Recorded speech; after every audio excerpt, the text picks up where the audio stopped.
Thank you. Afternoon, everyone. Got the difficult gig. Everyone would rather be snoozing, feet up, relaxing, enjoying the afternoon. Hopefully, we'll have a little bit of a chat. Hopefully, talk about a few things that might be of interest and maybe give you a different view on things. Provoke a little bit of thought. Hopefully, not to say something that you already know. And we'll have a little bit of Q&A at the end.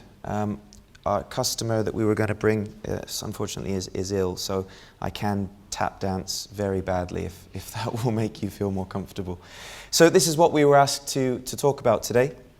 And I don't have a clicker, so I am going to have to stand behind this, but that's okay. Many businesses are institutionally analog, stuck in structures, logistical straitjackets that had an obvious function and a rational purpose 50, 20, even 15 years ago. Does this sound like anyone's business? Do you relate to this? Yeah. Very difficult. I think in the opening presentation we talked about install base. I think our businesses are install bases for ourselves. I'm a little different than a lot of people in the industries. I don't come from a technical background, so I'm more used to looking at businesses as what they do, how they operate, etc. But this is the world that we are in. We're trying to innovate, create change, use data, and do something different. And today we're going to talk about how you do that with innovation. But our businesses are not structured that way. So it's a difficult starting point.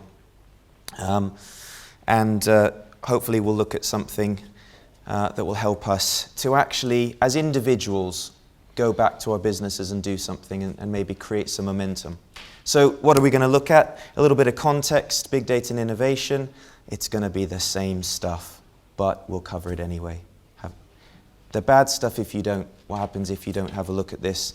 Consider innovation, the old world and some of the barriers, and maybe some of the things there will be some of the things that are very familiar. And then a solution. It's not the solution, it's an angle on a solution that you can go back and maybe start chipping away with your business. And then a key, something very practical you can take away with you. And then we'll summarize at the end. So hopefully that's what we'll cover. Big data, a recap, pop quiz. There's a lot, velocity. There's a lot of it. A lot of variety. What will it do for us? It will allow us to compete. It will allow us to compete. It will allow us to improve our customer service. Magically, customers will stop complaining if we have big data, right? It will save the world. Thank God. Save the world. Big data, the answer to all of our cures. That's sometimes how I feel listening to things. I'm not here to tell you that today. I'm not here also as a vendor. There are lots of vendors out there, and they're telling us we're struggling under a lot of data. I don't know about you, but I'm not really struggling under a lot of data. I actually don't have enough of it sometimes. I don't think that's actually where we are. I think it's more a case of lots of people talking, lots of people defining things. Sometimes I feel like it's listening to walking dictionaries. Big data is this, big data is that. Great. You've got some early adopters out there. They're out there, they're doing something with it. They're trying to actually create something different. Big data came from an environment of people who decided to do something very different. Big data is an outcome from those web businesses, those internet-based businesses. It's just now it's come into our world where we can utilize it. We can do something with it. So where are we at now? Up to speed. We've covered off big data. Happy days. Where are we? Change. A lot of change happening. Change within our businesses, change within the broader macroeconomic environment, the broader global economy, change within our sectors. Who has in their sector a disruptive influence? Is there anybody in your sector who's causing problems? They've come at it, blank piece of paper, they're disrupting your sector. They're doing something very different that's just shaken up your space. Anyone? One? Cool, the rest of you are very lucky. Guarantee you it won't take too long. If you follow the startup scene, if you follow the tech scene, you follow the idea of incubators. Have anybody heard of incubators? Yeah? Incubators are filled right now with very spotty, oily young people who are very good at understanding this world. And they are doing everything they can to figure out how to mess you up.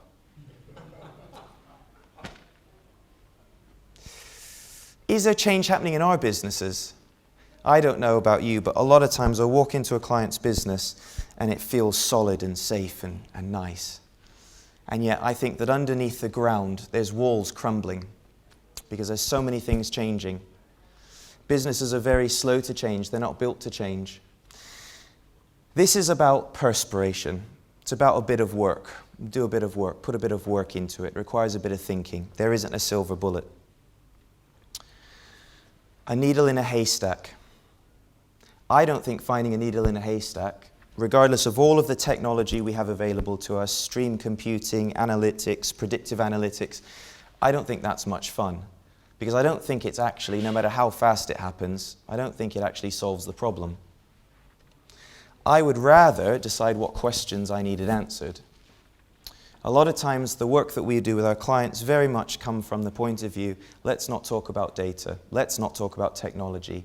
I just want to understand that if I could create a really nice, shiny room of fantastic information for you, with all kinds of insight, what would you do with it? If I could answer that, I can gain some value. So what we would rather look at is say, actually create the structure, because you know the question you want to ask, and then fill that structure with the information you want. Don't sift through a lot of data unnecessarily.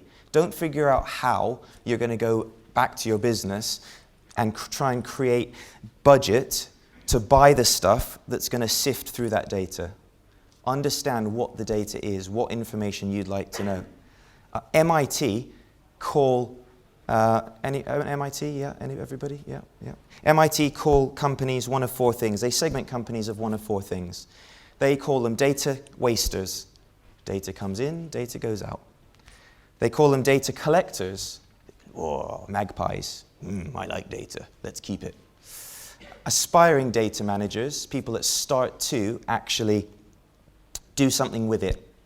They want to manage it, they want to try and control it and utilize it for their purposes. And then the ones that are the best, strategic data managers. These are people who have created a strategic platform in their business of data.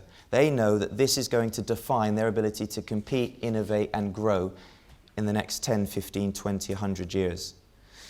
Those businesses that have made that decision outperform their peers by 5 to 6% in productivity and up to 36% in pure cold hard revenue. So that's the size of the prize by taking a strategic approach. So what do we do? What do we do? Bit of an enigma. Well, we get to innovation then, and that's what we're asked to talk about today. We get to innovation. Why might we innovate? We can innovate for an improved customer experience. Anybody think that would help their business? Yeah. Anybody would use it for product development? Anybody very much product focused? Yeah, a few nods. Anybody want to find new markets or better markets, either subsections or completely new ones? And then operational efficiencies. Would anybody would rather turn and look at how they run their business? Yeah? Some of you, all of the above, some of you a bit of a mixture of those. So we hear about the benefits of innovation. But let's just break it down for a second, because in order to use data, big data, lots of data, to innovate, we've got to match it to the parts of innovation that it can benefit. And this is something that where the business and IT are very much have got to come much closer together. And I'm going to bring you a little bit more of a business view today. It's the creation of better. It's the creation of something novel. It's doing something different. It's not invention. You're not going to find the answer in your data of what to go and build. Nor is it R&D, that painful process of trying things and iterating and developing them. It's not going to be doing those things for you. Now, here's an important point. And this is where we can't sit just on the IT side of things and focus on the technology of analytics and data storage and data movement. Because innovation requires a knowledge economy. And a knowledge economy, like all economies, has got different parts. And it means that we need skills, learning, and creativity. That's the business. What we can do, we can help provide the insight. Now, when you put all of that together, it gives you the ability to innovate. So We're looking very much at saying, how do we match those up? How do we utilize the skills we've got and the learning to be able to ask the right questions to then provide the right kind of insight? If we don't innovate, well, our competitors will. Absolutely, be sure that they will.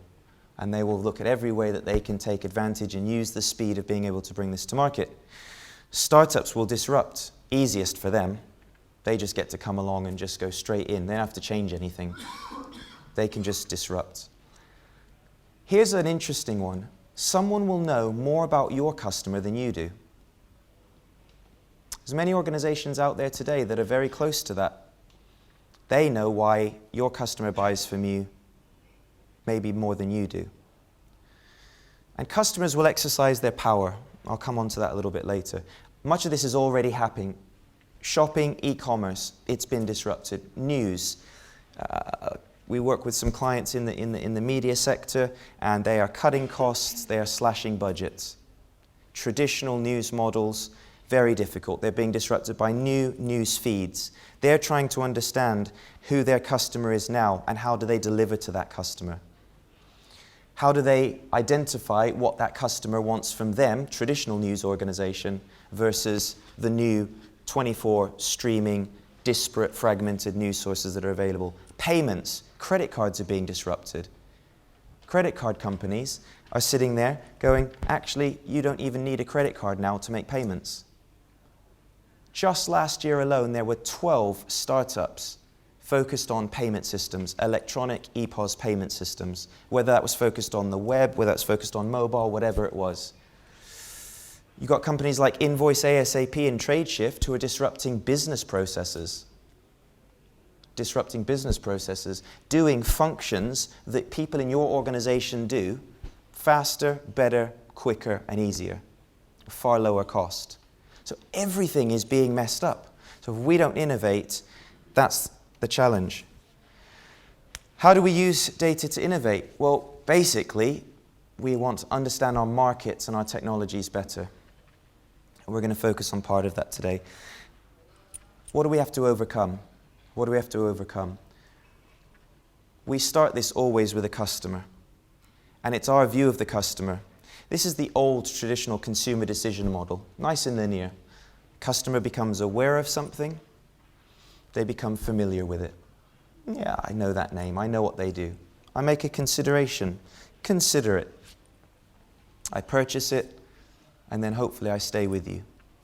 Yeah, all of us? Yeah, we've all purchased that way? Our organization. Who would rank as number one barrier to being able to utilize big data in innovating within your business, your own organization as the major barrier?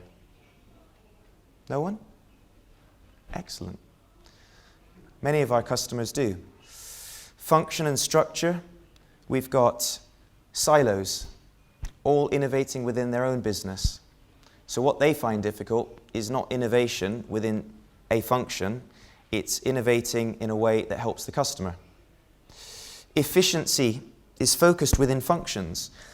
Most of the time we base the innovation and efficiency that comes out of a business on that function. Sales is doing very well. Sales is generating that. Finance is doing very well. The decision making is based on gut and instinct. How close do you have decision making to information from your senior managers? How many do you feel are absolutely wedded to their data? No? Not so much. Sometimes you get the response, it's not our process, we don't do that. Other times you get, it is ours. Stay away. Leave us alone. And it's the last one on here, but it's the most important one we'll focus on. It's a lack of awareness of the customer experience. How is the effect of what you do as an organization on your customer? What's the effect? What's the effect of that on the customer? Data availability. Number 3 in a global survey of CIOs as a problem to innovation. It's not what data I want, it's just getting it, how I want it. Because most of the time it's based on the functional systems of the business. We have a sales function, we have a marketing function, we have a HR function, we have a chief widget function. And all of our data is architected on that. What data do you need for your function? The problem is that's very divorced from the customer. Very divorced from the customer. It's bottom up. Slow, often lacking in actionable insight, data availability, data quality. Anyone got quality issues? Couple? Anyone got timeliness issues? The speed? Yeah. And governance. It's all fantastic. No, a few problems there. Okay. So we're limited in our knowledge, the quality of it, and then the ability to join it and access it. Getting it into the hands of the people that will actually do the innovation. No one's expecting us to innovate, but they're expecting us to lead the innovation with the provision of that insight. Our data is very transactional. It's very transactional data. X happened on Y date for Z cost. And then we've got this last major barrier, which is a linear view of innovation. Recognize that? Typical. Do some research. All right, I know what we need to do. Do some development. Build something. Engineer it. Make it. Market it. And then get it out there. Problem is not much feedback in that. Not much feedback in that. Not really usually driven by data. Research usually is in the form of surveys. It's in the form of market research. Very, very qualitative. And very divorced from the customer oftentimes throughout that entire process. So what is our opportunity? Let's get to the nub of the matter. What's the opportunity? The opportunity is to realize relationship value. Relationship value is latent in the experience of the consumer. It's an outcome. It's not an input, it's an outcome. It's the outcome of a relevant, frictionless, and pervasive experience. Anybody describe their customer service as frictionless? No? I have an experience. I am a customer of a well-known telecoms company who also happens to be one of our clients, so they shall remain nameless. I needed to transfer an account, a phone number, on my account to another. Long story short, I won't bore you with the details. It was 6 weeks and 12 phone calls. Yeah? There was a lot of friction in that relationship. It was not relevant and it was not pervasive. So the relationship value is something the customer will draw towards. The customer will move towards where there's a relationship, where there's great relationship. You all have friends and colleagues and people you want to be around. If they're going to the party, you're at the party. Why? You like the relationship. It's got value for you. What is the value? It's an experience. You've got the friend who's the funny one. You've got the friend who's the interesting one. You've got the friend who's the loud and obnoxious one. And you've got the one that doesn't do much. You've got the one that makes things difficult. We don't want to spend time with those. It's not information architecture. It's not business architecture. It's architecture that's based around the customer. It's a different concept of this, to architect around the customer. It's building all of our information to understand, learn, and communicate with the customer. It's not just one way, and that communication point is important, and we'll come back to that. It's about communicating with the customer. Customer architecture. Let's take a look at that.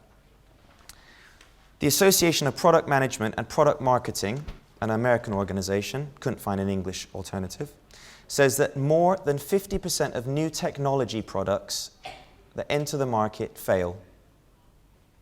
And roughly 75% of consumer packaged goods and retail products fail to earn even $7.5 million during their first year. And their commentary and subsequent point relating to those statistics is because of the lack of insight in the development of those products. Innovation can only be driven by customer insight. Otherwise, you innovate for innovation's sake, and you don't make money on it. You don't improve the customer experience. You don't find the new market you're looking for. Anyone recognize this? Yeah, our very, very smart friends at McKinsey. They're not actually our friends, but they do make good, pretty pictures. This is their view of what the consumer decision is now about. I have an initial consideration. Something triggers that. Initial consideration. So I go straight into that. That's partly driven by an active evolution. I'm gathering information. I learn about something. Okay? I have a moment of purchase, and then I have an ongoing experience that's post-purchase. But that's actually then a second loop. It's actually a second loop, a loyalty loop. So this is much more iterative. This is much more circular. This is much more something that feeds on itself. It's not that linear journey we looked at before. It's a far more complicated journey. And it's one that says, my experience drives my consideration, my evaluation drives my purchase, but my loyalty informs all of that as well. So it's very much linked to the next slide, which is Forrester's view of how a customer uses the touch points to drive that decision-making process. So you've got a connected, multi-networked world. Vital market research can inform this for you. This is the customer's journey. This has nothing to do with you. Yeah, this is what the customer's doing. They are looking at trust. Who do you trust most if you needed to consider buying something expensive, a car? Who would go to their friends first? Yeah, some friends? Who would go to a review site? You know, a couple more? Anything else? Would anybody do anything else to deal with trust? Analysis, you know, which? What would, anybody else? Friends or review sites? Yes? Okay, so then we also have, at the same point in time that we're looking for trust, we're taking proactive steps. We've got people who are evangelizing. They're telling us proactively, you know, a month or two earlier, I bought this, I bought that. I had a great experience with this. Someone in our business right now is talking very, very badly about a Taiwanese car manufacturer. He's not having a good time. So he's evangelizing, and that's seeping into the consciousness.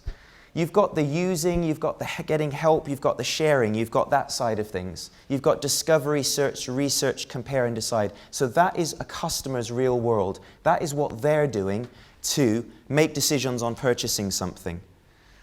We need to know them because ultimately those form your data points. And rather than it be a transaction, see product, buy product, capture that. We need to capture these. We need to understand where this then overlays on top of our business. And we get to our second main point now, and that is that you have to change your organizational model. You have to take a different view of your business that says in order to drive the innovation, you need the insight. We've established that. And actually you need the insight that's not just about one thing, it's actually about a sandwich. And the starting point is your customer journey. You've got consideration, evaluation, purchase, customer experience, and loyalty. We've got that in a linear fashion here. We've established that that's an iterative fashion. What does your customer rub up against? They rub up against your business processes. Not your operations, but against your processes. We often find with many of our clients that they don't know fully some of their business processes. They're hidden. They're not overt because they actually cross functions. And those functions are not actually working together. The customer will tell you that. A customer will tell you what your customer service process is. I went to the website, and I looked for information on how to transfer an account. It wasn't there. I then submitted an inquiry form on the website, and I got no response. Do you know that 90% of businesses fail to ever respond to an email inquiry by a customer in customer service? Look it up. Statistic came out this year. 90% failed to respond to the inquiry. That's what happened to me. So then I had to call them. 12 phone calls later. So I can tell this well-known telecoms company what their customer service process is. It's a brilliant one. So we've got our business processes, advertising, competition, sales, order to cash, risk management, fulfillment, whatever it might be, CRM. We've got our operations and underpin that. There's those functions. They're doing that. Then we've got our systems. And if we have a view of all of that with the touch points that we learn about the customer, then we get insight. Give you an example of this. Working with that well-known telecoms company, this is the irony of life. We ended up working with them on the insight that they can get from their contact centers. It was really interesting. So their view was 9 global contact centers, 2 of which were owned, managed and run by them. The others were all outsourced to external providers. Their view of their customer experience was average handling time, queues, etc. Typical metrics for a contact center, all transactional. They had a strategic decision made that they were going to utilize NPS as their measurement of the efficiency and efficacy of their customer service. They realized that one of the main triggers for a good NPS, NPS, everybody familiar with NPS? Net Promoter Score? Yeah, basically, question that can be benchmarked to business in an industry. Would you recommend us to a friend? One question, and it gets you a score. They realized that the transfer of a call, what happened with the call, whether the call was transferred, how many times it was transferred, and how long it took to transfer it was one of the triggers to improving your NPS score. And they had an understanding that that was 28% of all calls. Right, let's do something about that. Let's do something about that. They took operational action. Let's focus on that. It didn't change. It didn't change. Months. And it didn't change. We started working with them and we created a different view of the customer. We started measuring completely different things. We brought together very different forms of data to be able to fulfill the customer journey. We brought together 94 points of data per call. We brought in the agent skill, the skill of the agent. We brought in the amount of time the agent had been working. HR data, usually kept away over there in that silo. Yeah? We brought that in to understand whether the transfer of the call was actually more due to the skill of the agent than anything else. We understood how that those 9 global contact centers were actually trading information between them and transferring calls. Was one contact center transferring more calls about the iPhone than about billing inquiries, for example? The output of that, other than a huge amount of data, the number of calls being transferred was 34%. So basically, all of that operational work, it was bringing down the score, but it was bringing it down from a much higher point than they knew. And that's because they didn't have an understanding of the real customer experience. Another example of this, a chap that I know bought a Panasonic camera from Panasonic through Panasonic's website. He bought it and he found out later it was cheaper on John Lewis's website. Panasonic's response, when he went back to them, it's your responsibility as the customer to shop around. Yeah? Not bagging on Panasonic, but if they understood the customer journey, what do you think they would have realized? Customer's probably going to have a look and make sure he bought a good product. And actually, if they understood that data could be brought together, they could actually have a view of that in real time of what they're selling against what all of their other distribution channels are selling, and then what that does. They could have proactively contacted this chap and said, we know you just bought a camera from us, realize that actually, you know, a bit more expensive than one of our other distributors, one of our other retail outlets, and we're really sorry, here's some free whatever, or here's a discount, or whatever it might be. They would have got that if they started with the customer journey. They didn't. They started off with, we're going to sell cameras. Number 3, data-driven innovation. We've now got some data. We've got more data because we've chosen the data we want to have. We've chosen the data because we know what we want to learn about the customer. Now we can look at the innovation side of things. We need to collect it, we need to synthesize it, analyze it, and integrate it. Does a product or service we create make people's lives easier, better, more fun? Or do we just look at it as how will it contribute to the bottom line? If we start with the latter of those two, we look at innovation about how many can I sell, how much margin will it create, how much is it going to cost me to make it. If we look at it the other way, it will start on challenging some of our assumptions. Unknown unknowns. Do anyone know who coined that phrase? Yes. That scion of intellectual. Yeah. So we want to be open, we want to be data-driven. We understand that innovation driven by data is going to be far more effective, it's going to be faster, and it's going to have a better outcome for our business. So we talk about data-driven decision-making, data-driven innovation. What does that look like? We need to uncover some facts. That's part of that process. We need to understand the desired outcome. We need to understand the constraints we're working within. What can we do? What can't we do to innovate?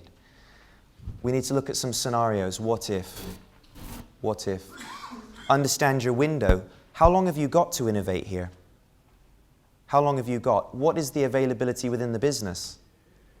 What's been put aside in terms of time and opportunity to be able to do this?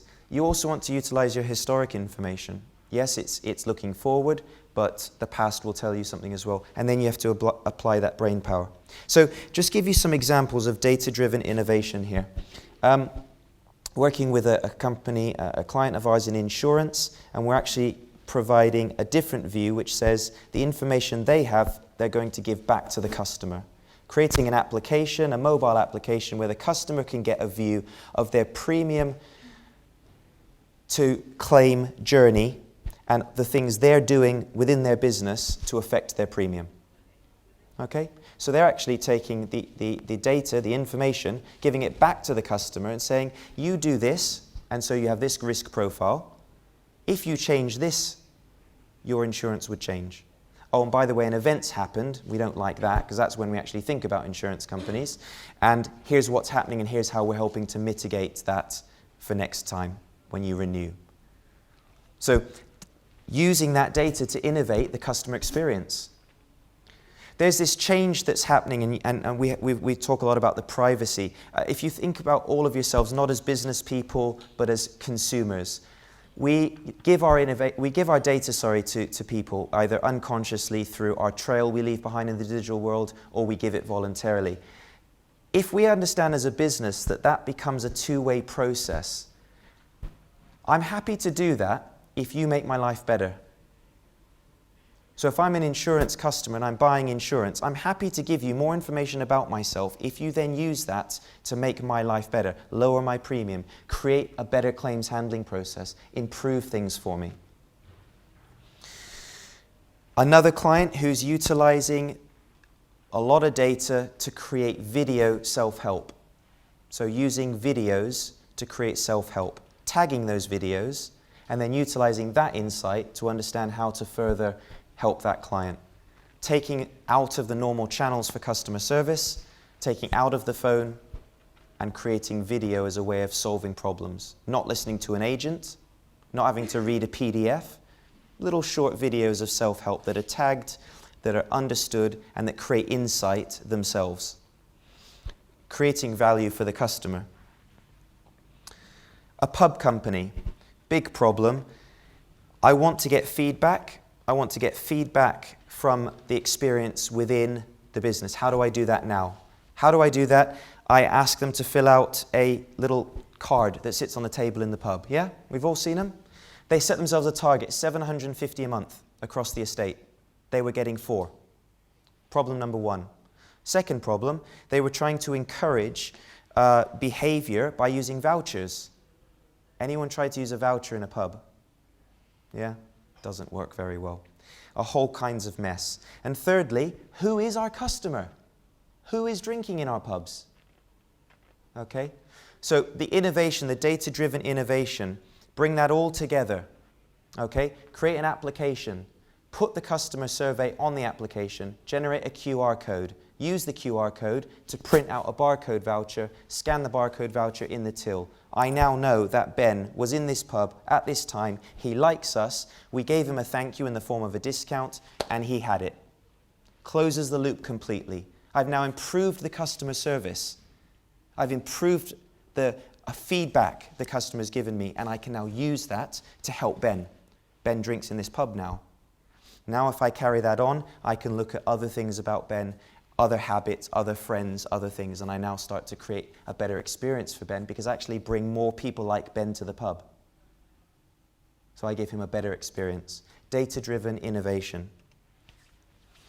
Kleiner-Rosenberg model, different view of innovation, a more modern view of innovation, called the chain link model. This basically says you do the same kinds of things, but actually research, knowledge, and the customer are iteratively feeding into that process the whole time. So data forms an integral part of this model of innovation. Agile, iterative, and very fast. And in order to do this well, you've got to have all of that data available to you when you need it. You've got to get the feedback. That's what sets the ability to innovate this way apart from the traditional linear model. You shorten all of those loops down. Number 4. Look familiar?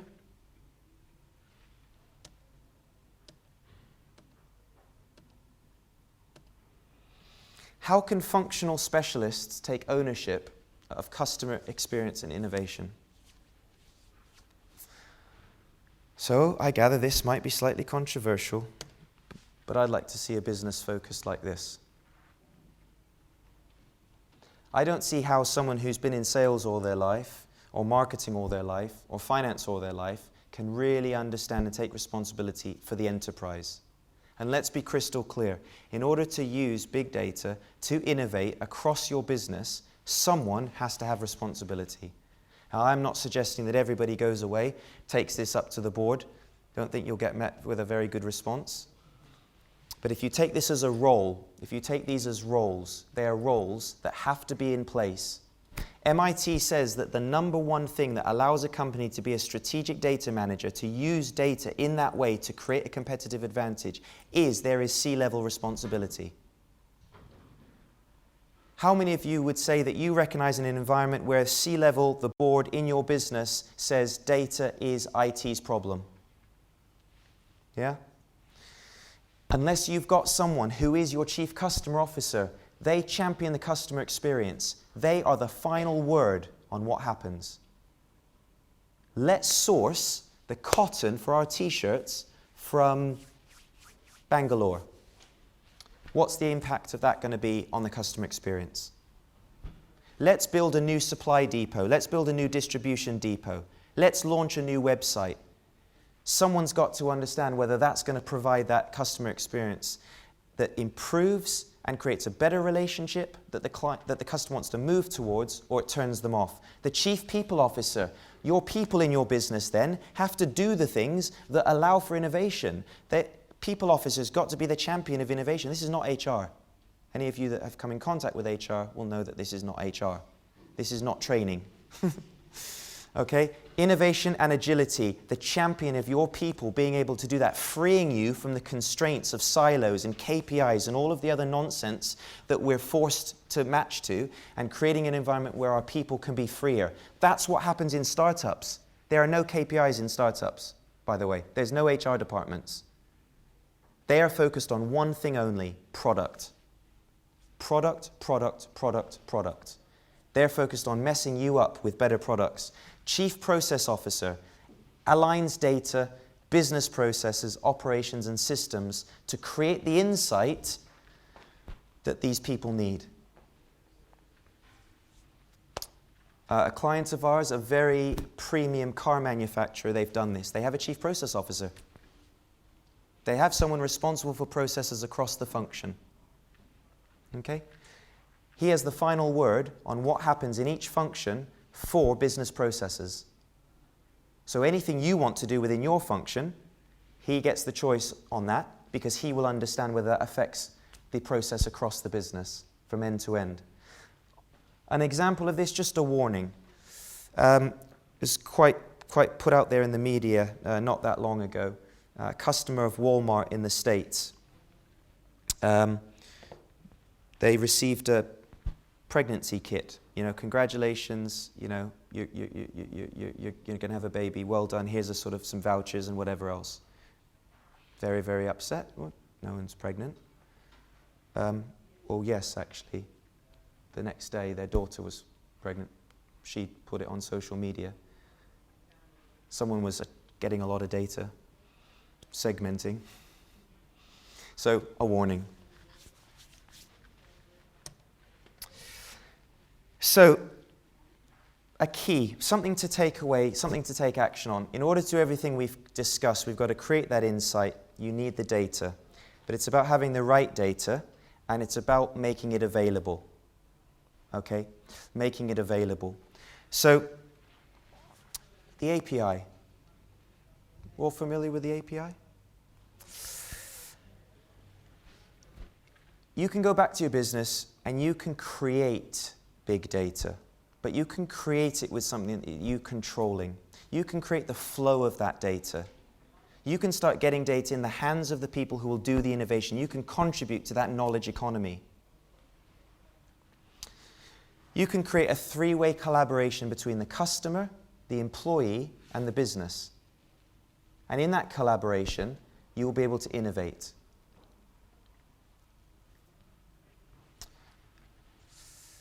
"324 social APIs were created in 2012. 350 mobile APIs were created. Over 1,000 corporate APIs were created, being led by credit card companies.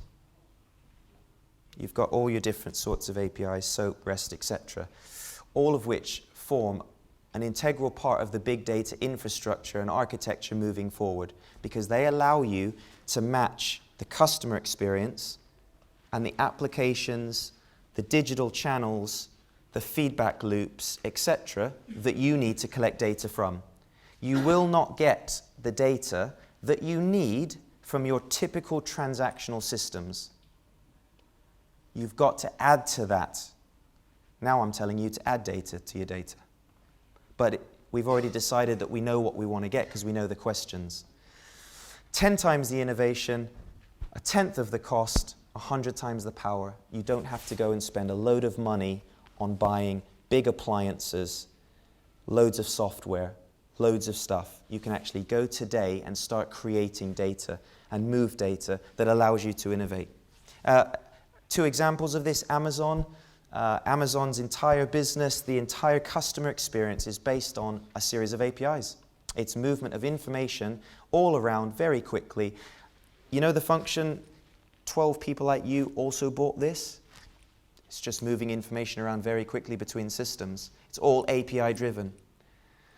Using mobile, location-based technology, being able to then match that up with offers and discounts in your area, APIs. It's feeding that back. Social media streams that can be brought into your business, appended to your existing customer records to create a broader view of the interest of your customer that can inform what you sell them, APIs.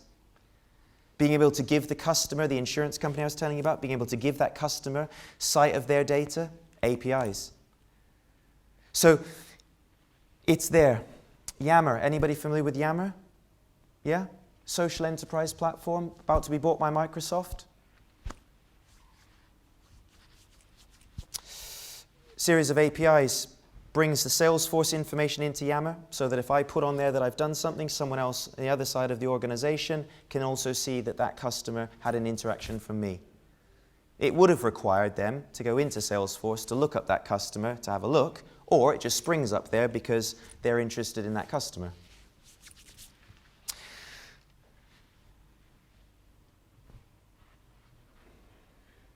Raise your hands if you recognize this. We need to become like the Borg. Star Trek, the Borg collective. The value in all of this is the speed and agility, and it's the simultaneous knowledge, awareness, utilization of information. That's the value in this in terms of information. So, our view for you is that you're a bit more like the curator as opposed to the warehouse foreman. So you're not just stacking data, putting it on the shelves, filling up the warehouse. You're actually hand-picking for the users the information that will allow them to innovate and allow them to make decisions. Creates a much more central role than just being in the back of the business. And I think that's a view that you can all take away back to your business, and it informs your interactions with the business. It informs how you talk to them. It informs what you do. It informs, if you're in the business, what you ask from IT. What can I have that will help me? So, it doesn't need to be mystical.